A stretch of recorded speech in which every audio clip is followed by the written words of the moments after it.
Hey guys, this is Eve with Scrapbooking with me, and today we're going to make that card where you don't have to have the cricket. And it's going to be a really cute 4th of July Independence Day card, and you do not have to have anything but some scissors, and that's it, some cardstock.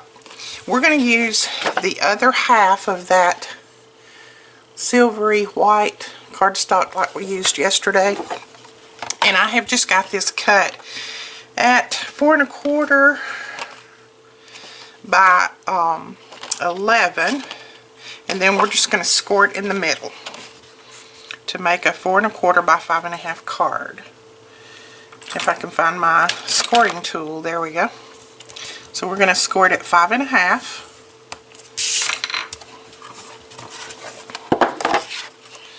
And fold it.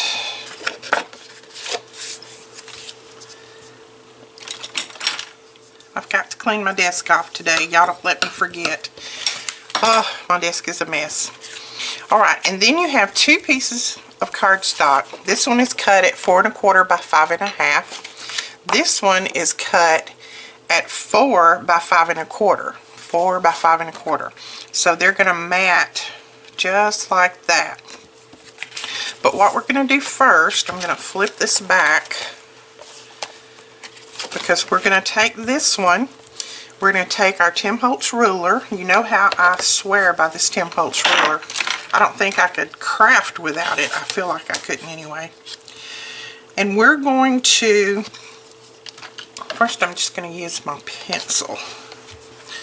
And I'm going to mark it on the back side, the side that I want to use for the back. We're going to take this ruler, and I'll get it right in a minute.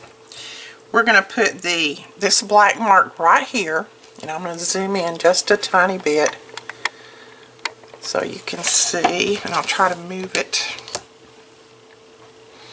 Okay, you see this black mark right here? We're going to take that black mark and we're going to run it right along, and I may get my head in the shot because I got to see. We're going to run it right along the edge of our cardstock, and then we're going to draw a line. I'm going to hold it, draw a real light line. So there's our line. What we're doing is marking off a 1/2 inch all the way around. You've seen me do this numerous times before. 1/2 inch, because from that black line to this outer edge is 1/2 inch.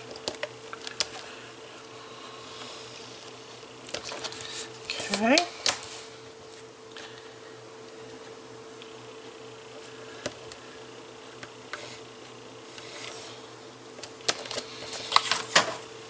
Okay, so we have our, I know it's hard for you to see because I didn't mark that very dark. There we go. But we have our line drawn all the way around, and we're going to cut the center part out. And we can use it for something else. Don't throw it away. So I'm going to lay that ruler down on that line with the metal edge of the ruler on there, and then I'm going to take my craft knife and I am going to cut that.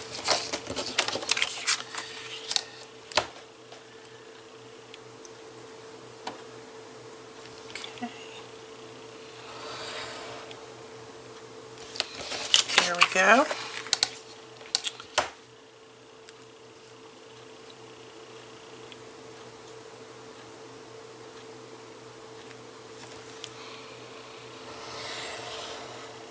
Hold your ruler really tight so it doesn't slip.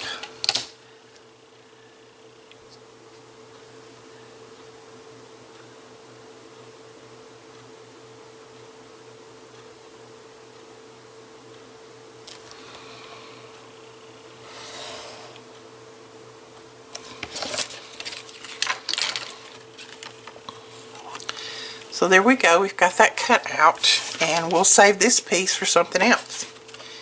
Okay, now on this one, you want to mark that 1/2 inch all the way around again, just like we did on the other. So mark that 1/2 inch across. And mark this on the back side so you won't have to worry about erasing or anything like that. Okay, don't mark the 1/2 inch on the bottom, the portion you're going to use on the bottom. Mark it on 3 sides. Because on the bottom you're going to have a little bit more than 1/2 inch left. So mark it on your top and then on both sides. Leave the bottom alone. I actually marked it on the bottom, but we're going to leave it. Just don't worry about the bottom. Just mark it on the 2 long sides and the top. Then you're going to come down 1 inch from that mark that you made on the top. You're going to come down 1 inch and make a little mark. You're going to mark 1/2 inch and make a mark. Come down 1 inch again, make a mark. 1/2 inch, make a mark, and then that should leave you with 1 inch at the bottom. Okay, let's see if we got that. So from here to here we marked 1 inch and then 1/2 inch, 1 inch, 1/2 inch, and then it left us 1 inch at the bottom. Now if you don't have a Tim Holtz ruler, you can go ahead and mark the same notches on this side, but if you have a Tim Holtz ruler you won't have to do that.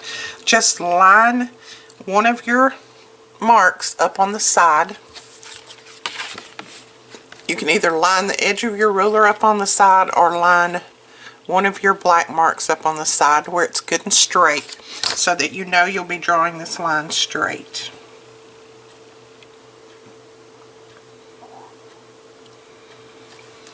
And then just draw a line across. Go down to that next notch. Line your ruler up.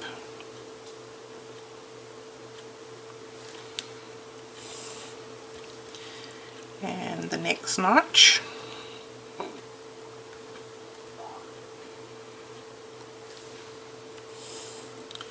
Continue doing this all the way down. Okay. So we have the 1/2 inch here, we have the 1 inch here, the 1/2 inch, the 1 inch, 1/2 inch, and then 1 inch. So what we're going to do now is we're going to take our X-Acto knife and we're going to cut out, and I'm going to make some X's on here so that you can tell what we're going to cut out. We're going to cut out these portions, the 1 inch portions. We're going to leave these little 1/2 inch pieces in there, but we're going to cut out the other part. So let's do that. We'll flip our mat up.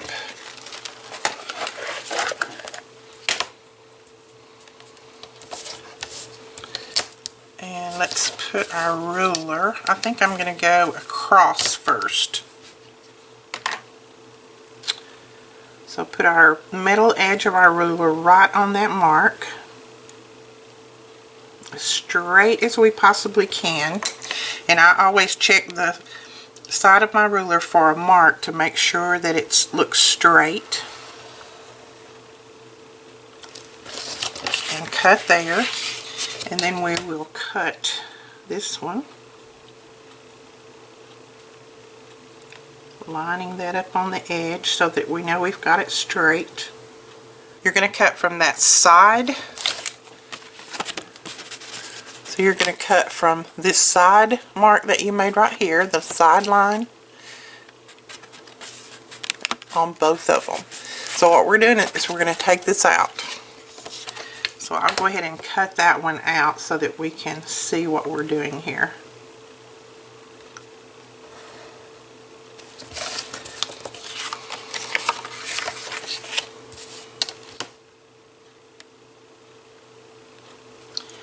Now you could make a little template for this.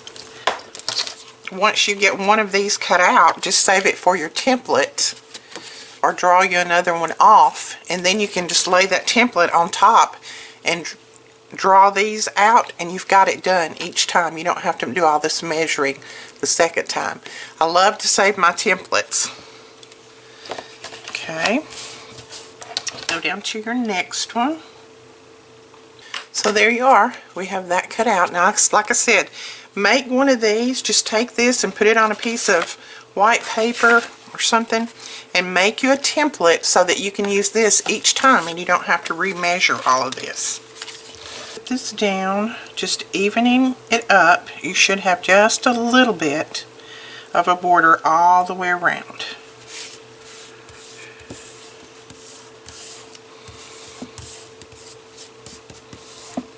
There we go. Isn't that cute already? And now when you put this down on here, there we go, we've got that white background, so we've got red, white, and blue. But of course we're going to pop this up, so we're going to put our acetate right here on the back. Let's see if I got a piece already cut.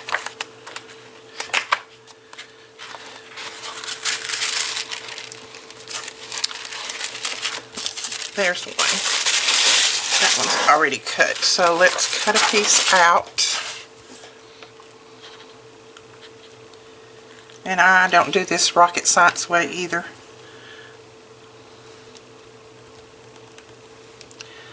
Mark it with my pencil and we go from that. Bring our trimmer back over here. So there we go. We have our piece of acetate. We'll put down right there. Put this up. We can't get this to sell, but I will link below where you can get this acetate. I've had this pack for, it comes 25 sheets, and I've had this pack for probably 3 or 4 years, and I am still using on it, so love that stuff.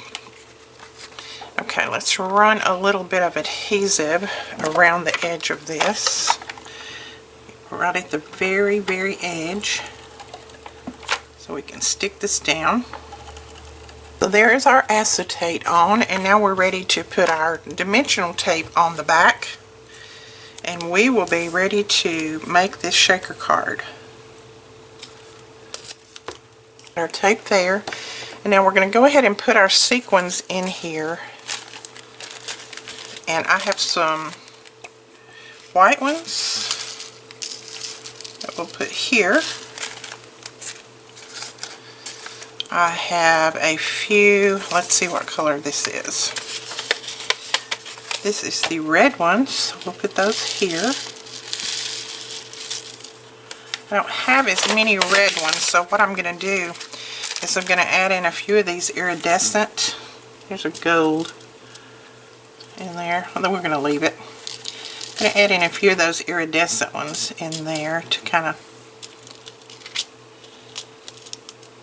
fill that one up a little bit.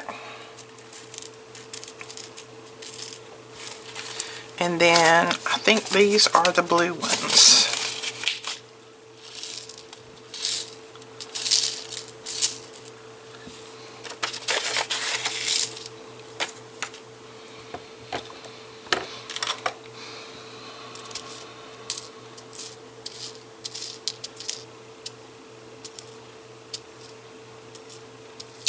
Now to keep our blue ones from sliding down behind that piece right there, I'm going to put another piece of tape there.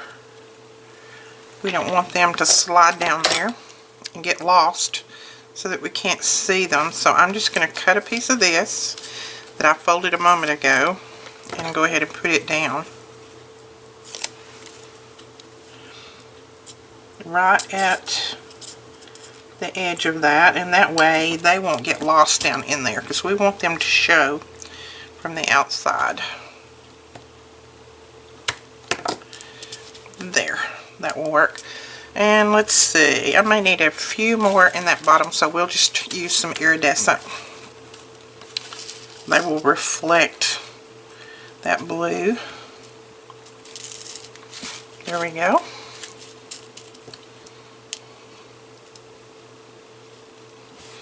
Okay, now let's easily peel this off so that I don't pop sequins everywhere. Now I have a piece of that same cardstock that is cut at 4 1/4 by 5 1/2, and we're going to lay it on the back side of this.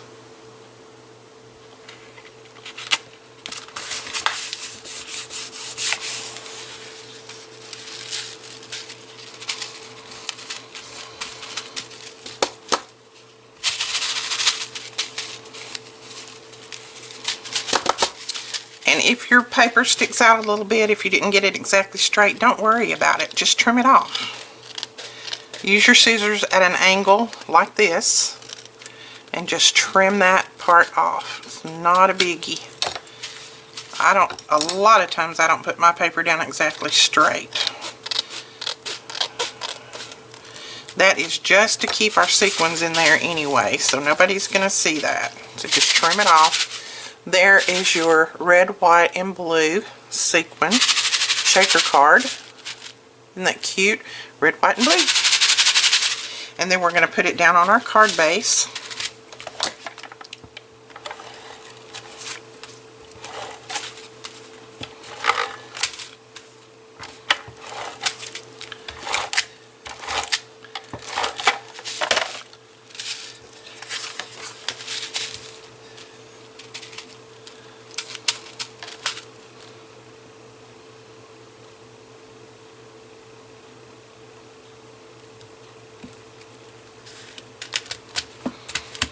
There you go. Isn't that cute? Alright. I'm taking this stamp. It's Happy. I'm going to take that stamp from this Lawn Fawn stamp set. And you can also get the die to cut out the Happy. We'll be cutting that out. So I'm going to take that and stamp it.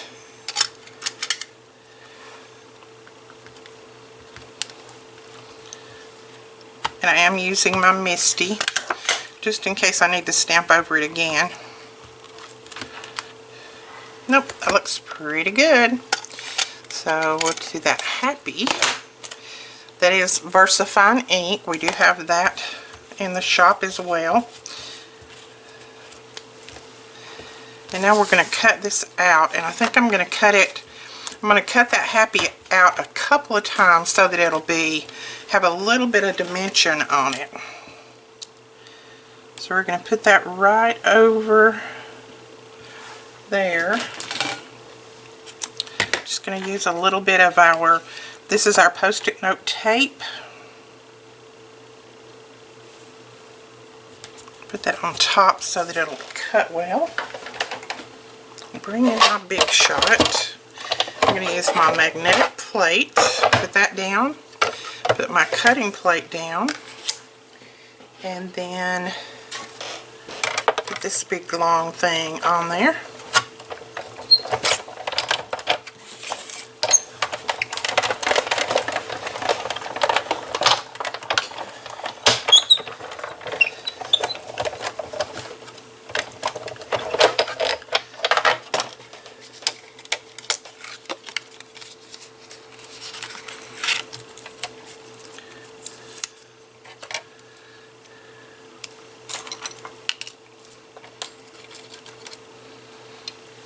That cut very well. I love that. Isn't that cute? It already looks three-dimensional, but then when we put these others under there, I know you can't see all of this, and I do apologize. It's just hard to get my Big Shot in the shot and keep the camera at an angle where you can see.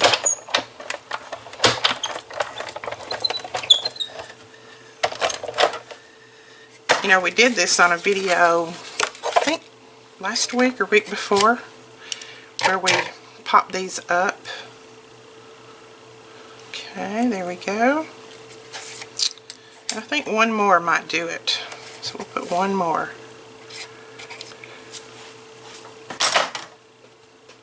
I have a shorter plate to put on the top, but I have no idea what I've done with it. I'm sure it's around here somewhere buried.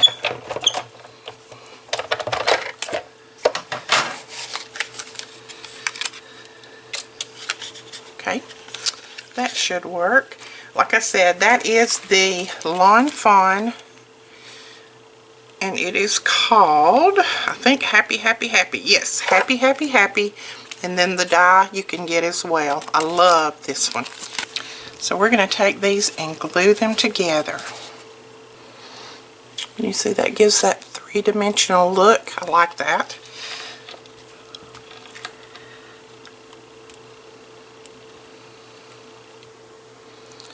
So we're going to put that right there. Now I need a 4, and the only 4 I could find, I don't have a die that cuts out a 4. I found this, and it's a thicker, it's a glitter 4. So I can put that on there, but it doesn't show up that well. So what I'm going to do is I'm going to take my glitter drops from Nuvo, and this is in the red. Well, first I'm going to do this before I do anything else. I'm just going to write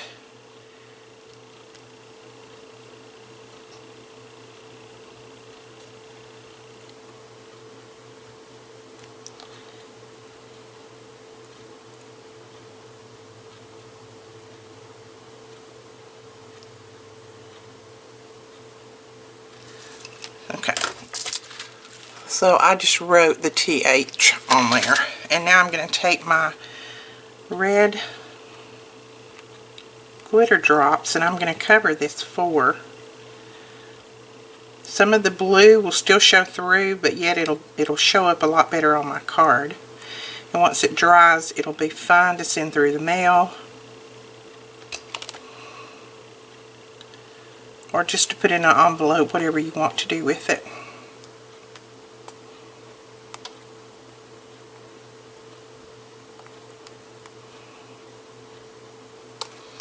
There we go.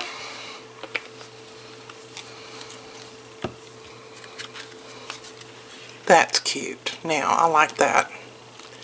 See how glittery that is? Alright, that is the card. That is our 4th of July shaker card. Red, white, and blue. Happy 4th. I hope you enjoyed this. You can go ahead and do something on the inside if you want. I'm going to leave mine plain so that I can send it out and put a sentiment to someone in there. Okay guys, that's all. If you enjoyed this video, please give us a thumbs up and hit that subscribe button. And don't forget about our giveaway going on our blog. I will leave that link below. So go over and check that giveaway out. We will talk to you guys later. Bye-bye.